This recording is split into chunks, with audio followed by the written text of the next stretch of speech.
Foreign businesses are gearing up for travel into China following the country's surprise relaxation of its strict COVID travel restrictions and border controls.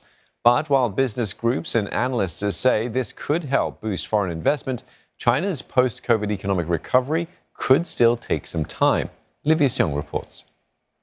It's full steam ahead for staff at this migration agency in Beijing. The Singapore-headquartered company has been ramping up preparations after China announced it would scrap lengthy quarantines for inbound travelers and relax other travel restrictions from January 8. It's expecting a 30 to 50% boost in business this year as clients are able to visit destination countries more easily and company leaders resume regular business trips to China after the Chinese New Year. I'm definitely going to fly in because I know that the face-to-face value is really very important, and I know some of the clients, they really want to hear from like maybe myself or some of my colleagues here in Singapore. Mr. Cheng said business had taken a hit in the initial stages of the pandemic, forcing the company to shut 3 of its 5 offices in China and lay off staff.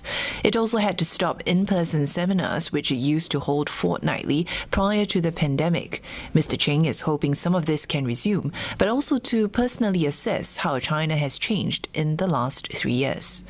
I think the business model will have to change. Yeah, so I don't know whether having like a large group of people in a single room, whether that will still work in China. Of course, we have to test it out. Other foreign business groups say China's reopening had been highly anticipated and will boost business confidence. It would also help in getting more investments into the country. If you can't have senior management come, it makes it very hard to get the attention for additional investment. Number 2, there's a lot of concerns about supply chains, and there's a lot of concerns about U.S.-China relations.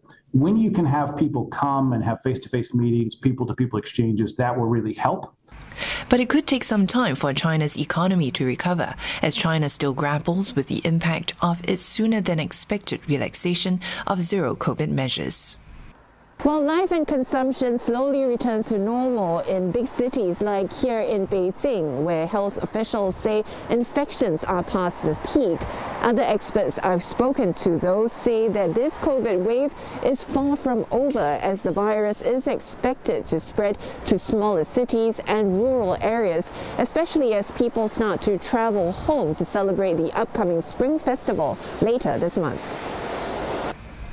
A quick recovery, though, can be expected once the situation comes under control, say experts, with many adjusting economic growth forecasts for 2023 upwards to above 5%, although more policy support is still needed. It just looks like the timeline is quite unclear. Before the 2 sessions in March, we don't anticipate any major policies coming out. Now it seems that the monetary policy and fiscal policy have both been quite conservative, and the lack of liquidity in construction, in real estate, is still quite widespreading. But Ms. Wang says there could be other challenges as the global economic outlook remains gloomy for 2023, with the war in Ukraine continuing with no end in sight. Even for the U.S. economy, which is a major destination for China's exports, is slowing down in a significant way. So that means when China is in full recovery, probably later this year, there wouldn't be enough demand from overseas market. This also as China continues to grapple with other economic challenges, like its struggling real estate sector. Olivia Siong, CNA, Beijing.